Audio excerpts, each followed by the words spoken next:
గత 4-5 రోజులుగా మన ఆకివీడు రామాలయానికి సంబంధించి కావలసిన అన్ని అనుమతులు, ఏ అనుమతులు అయితే లేకుండా నిర్మాణం మొదలు పెట్టడానికి వీల్లేదు అని మాజీ మేజిస్ట్రేట్ జడ శ్రావణ్ కుమార్ గారు తన పదునైన వాదనలో హైకోర్టులో వినిపించినప్పుడు 10 రోజుల క్రితం ప్రభుత్వ న్యాయవాదులు నేను కూడా కోర్టులో హాజరై అతను స్టే అడుగుతున్నాడు. ఎటువంటి స్టే అవసరం లేదు, వారు చెప్పినట్టుగానే అన్ని అనుమతులు తీసుకుని మేము పని ప్రారంభిస్తామని చెప్పి కోర్టులో చెప్పడం జరిగింది. అయినా అతను స్టే వచ్చిందని చెప్పి ఏదో కొంచెం మతి భ్రమించిన వ్యక్తిగా మాట్లాడుకున్నాడు. అదంతా ట్రాష్ అని చెప్పి నేను ఆ కోర్టు ఆర్డర్ని కూడా జతపరచడం అయింది అప్పుడే. సో వారు సూచించిన మేరకు, కోర్టు సూచించిన మేరకు అన్ని అనుమతులు, కలెక్టర్ గారి అనుమతి, మున్సిపల్ శాఖ అధికారుల అనుమతి, అలాగే పబ్లిక్ ఎలక్టెడ్ రిప్రజెంటేటివ్స్ ఆకివీడు మున్సిపాలిటీలో ఓవర్వెల్మింగ్ మెజారిటీతో ప్రజాప్రతినిధులు, అన్ని పార్టీల ప్రజాప్రతినిధులు, 19 మంది ప్రజాప్రతినిధులు, ఒకరు తటస్థం 18 మంది, 20 మందికి 18 మంది ప్రజాప్రతినిధులు ఆమోదించారు. ఒకరే ఒకరు వారి మతం వేరే మతం కాబట్టి, వారు చర్చ కూడా నడుపుకుంటున్నారు కాబట్టి అదే ప్రాంతంలో మరి వారి అభ్యంతరాన్ని తెలియజేశారు. ఒకరు ప్రశాంతంగా ఊరుకున్నారు. 18 మంది తమ మద్దతు తెలియజేశారు. మున్సిపల్ ప్లాన్ అప్రూవ్ అయిన తర్వాత ఈరోజు ఉదయం దశమి, అంటే పండితులు నిర్ణయించిన ముహూర్తం ప్రకారం దశమి తర్వాత ఏకాదశి మొదలయ్యే గడియల్లో బ్రహ్మ ముహూర్తాన్ని తెల్లవారుజామున ప్రారంభించి ఇప్పుడే ఒక 5 నిమిషాల క్రితం అంతా పండితులు నియమించిన ముహూర్తం ప్రకారం ఈ పనిని అన్ని ప్రభుత్వ అనుమతులతో పూర్తి చేయడం జరిగింది. సో ఈ రకంగా నిన్న అంటే ఈరోజు ఉదయం సుమారు 2 గంటల ప్రాంతంలో ప్రారంభమై 11:25 పూర్తయింది. డే లైట్లోనే జరిగింది. కొందరు ఐ థింక్ ఆ కుమారుల తాలూకా ఎవరు ఇంకా మరి వారి కడుపు మంట చల్లారక ఏదో రాత్రుల్లో చేసుకున్నారు, లేదంటే పోలీసులు పెట్టి చేసుకున్నారు అన్నట్టుగా మరి పరిపరి విధాల మాట్లాడుతున్నారు. డే లైట్లో ఎట్టు మధ్యాహ్నం చేస్తారంటారా? చేయలేరు కదా. ఎండాకాలం 45 డిగ్రీలు ఉంటాయి, ముహూర్తాలు లేకుండా. మాకు కొన్ని నియమాలు ఉంటాయి మా హిందూ సంస్కృతిలో. ఏదైనా చేయాలి అంటే దానిలో సమయం, ముహూర్తం ఉంటుంది. దశమి ఏకాదశులు మాకు పవిత్రం. ఆ దశమి ఏకాదశి గడియల్లో చక్కటి బ్రహ్మ ముహూర్తంలో ప్రారంభించి ఏకాదశి గడియల్లో ఈ కార్యక్రమాన్ని పూర్తి చేయడం జరిగింది. శాస్త్రీయంగా పూజలన్నీ చేసి గతంలో అక్కడ ఉన్న సీతారామ హనుమ విగ్రహాలని, అలాగే ఒక మట్టి నందీశ్వరుని విగ్రహాన్ని కూడా అక్కడ దగ్గరలోని వేరే ఆలయాల్లో పూజారులై వాటిని తీసుకుని వెళ్ళి అక్కడ ఉంచడం జరిగింది.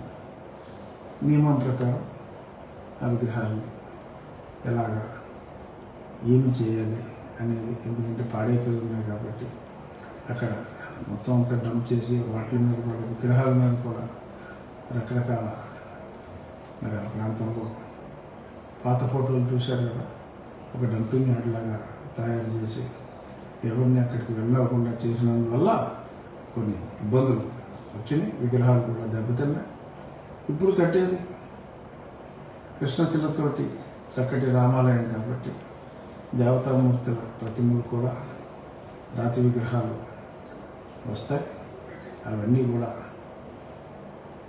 శివనాగిరెడ్డి గారి నేతృత్వంలో సజావుగా పనులన్నీ జరుగుతున్నాయి. ఈ మ్యాటర్ గతంలో ఏ స్టే అయితే ఇవ్వలేదో అది అలా ఉండగా కాస్త తల చిట్లిందో ఏమో నాకు తెలియదు.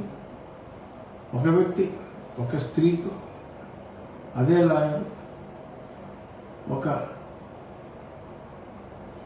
స్త్రీని కంప్లైనెంట్గా పెట్టి ఒక కంటెంప్ట్ పిటిషన్, అలాగే మరొక పిల్లు, కంటెంప్ట్ ఈజ్ పర్సనల్, పిల్ పబ్లిక్, మరొక కంటెంప్ట్ పిటిషన్, ఒక పిల్లు కూడా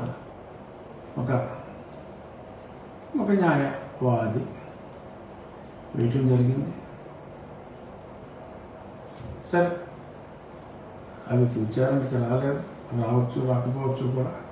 ఎందుకంటే పిల్లు వేయటం, కంటెంప్ట్ వేసిన వాడు పిల్లు వేయటం అనేది ఎవరు ఒప్పుకోరు. అయినప్పటికీ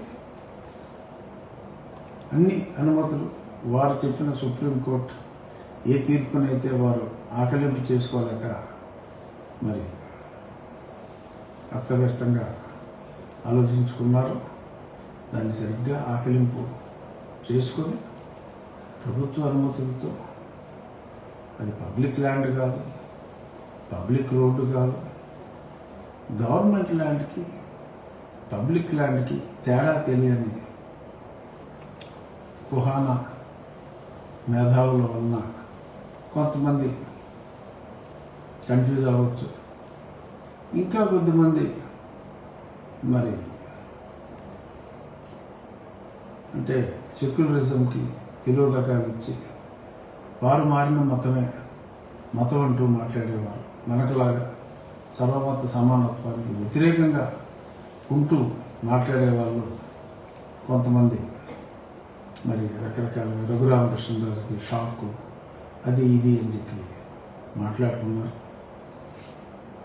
అన్నిటికీ సమాధానంగా అన్ని అనుమతులు తీసుకొచ్చి ఈరోజు ఈ ఆదివారం నాడు 11:25 అన్ని కార్యక్రమాలు పూర్తి చేశాం, పూజాది కార్యక్రమాలు నిర్వహించాం. అలాగే మే 3వ తారీఖు 7:14 శంకుస్థాపన కూడా చేయటం జరుగుతుంది. పండితుల సమక్షంలో ఎందరో కొన్ని వేలాది మంది 100 రూపాయల దగ్గర నుంచి కొంతమంది రూపాయి కూడా ఇచ్చిన దాతలు ఉన్నారు. వారందరికీ కూడా, ఎందుకంటే ఇన్ని వేల మందికి పేరు పేరున అంటే సీలింగ్ పెట్టాం 10,000 అని. సో 1 రూపాయి నుంచి 10,000 వరకు కూడా, ఎందుకంటే 1 రూపాయి అయినా 10,000 అయినా ఒకటే. కావలసింది భక్తుని యొక్క ఆసక్తి, ఆ పార్టిసిపేషన్ అనేది ఇంపార్టెంట్.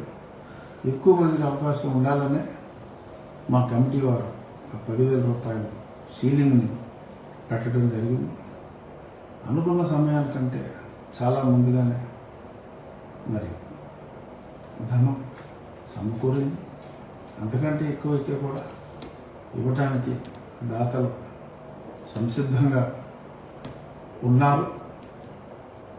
అవకాశం ఉన్నవాడు తప్పనిసరిగా ఆ దగ్గర ప్రాంతాల్లో ఉన్నవాడు, అవకాశం ఉన్నవాడు మే 3వ తారీఖు 7:14 ఆ శంకుస్థాపన కార్యక్రమానికి రాగలరు అని మనస్ఫూర్తిగా కోరుకుంటున్నాను. ఈలోపు మళ్ళీ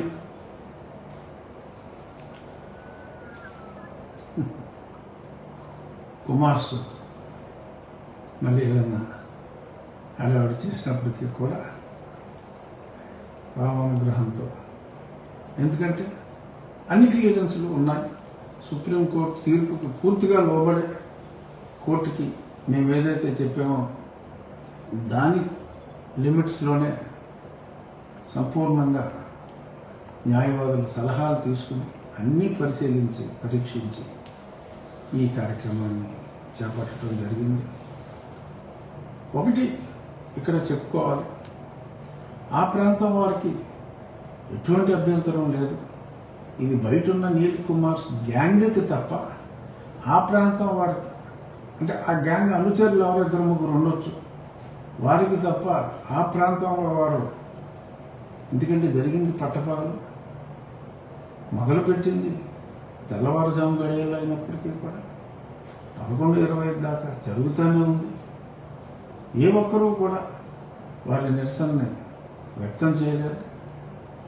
కానీ కొందరు సుదూర ప్రాంతాల్లో ఉన్న కొద్దిమంది నీలిముఖ గొడవలు చేయాలని ప్రయత్నిస్తున్నారు.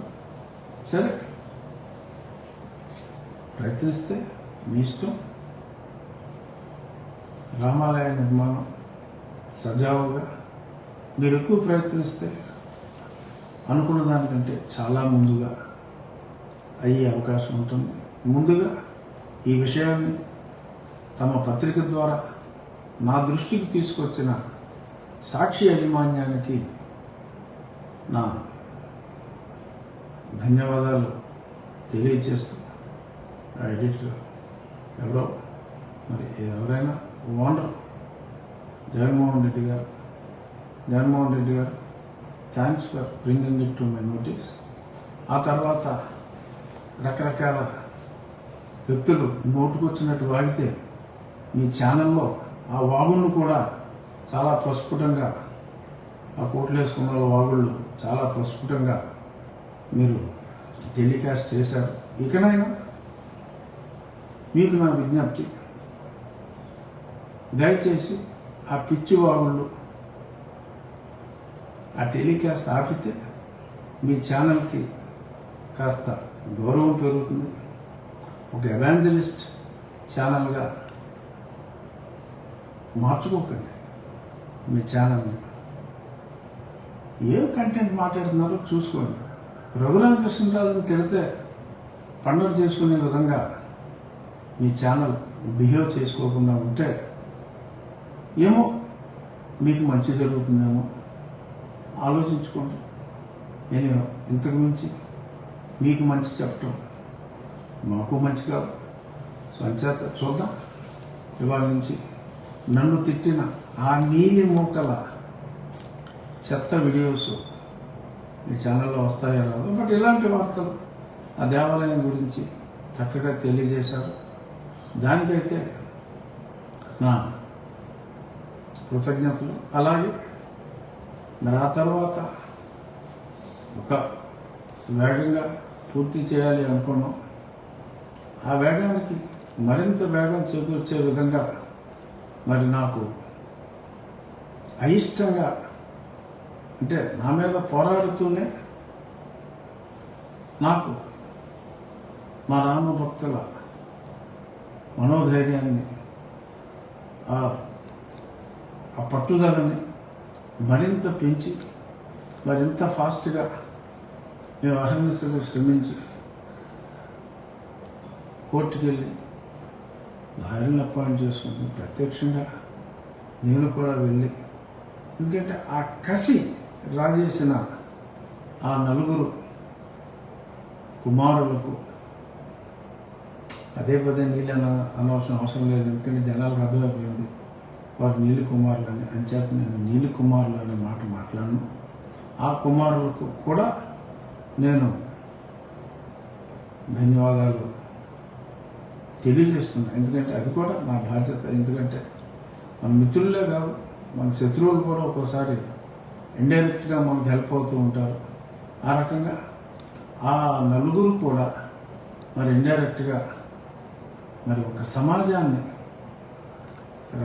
మాట్లాడితే మీద పడి రకరకాల దొంగ కేసులు పెట్టి దేవాలయం కట్టుకుంటానంటే కూడా కట్టుకోనివ్వకుండా అడ్డాలు పడి మరి ఎన్నో ఇబ్బందులు పెడుతున్నప్పటికీ చెట్టుకొకరు పుట్టుకొకరుగా అయిపోయి భరిస్తున్న ఒక సమాజాన్ని ఏకం చేసిన మీ నలుగురికి కూడా నేను ధన్యవాదాలు చెప్పకపోతే తప్పు అవుతుంది. ఈ విషయంలో సహకరించిన ఆకివీడు ప్రజాప్రతినిధులకు, మున్సిపల్ అధికారులకు, రెవెన్యూ అధికారులకు, ఆర్డీఓ గారికి, డిఎస్పీ గారికి, ఎంటైర్ పోలీస్ శాఖకి, అలాగే మా జిల్లా ఎస్పీ గారికి, మా జిల్లా కలెక్టర్ గారికి ముఖ్య అనుమతి కలెక్టర్ గారు ఇవ్వటం జరిగింది. ఆ తర్వాత త్వరితగతిన మళ్ళీ బిల్డింగ్ ప్లాన్స్ అప్రూవల్ చేసిన మున్సిపల్ శాఖ వారికి ఆర్థికంగా ఇది మా దేవాలయం, ఏ ఊర్లో ఉన్నదన్నది కాదు, ఇది మన రాముని దేవాలయం అని ముందుకొచ్చిన భక్త శ్రీరామ భక్తులు అందరికీ మా శ్రీరామ ఆలయ నిర్మాణ కమిటీ ఆకివీడు వారి తరఫున హృదయపూర్వక ధన్యవాదాలు.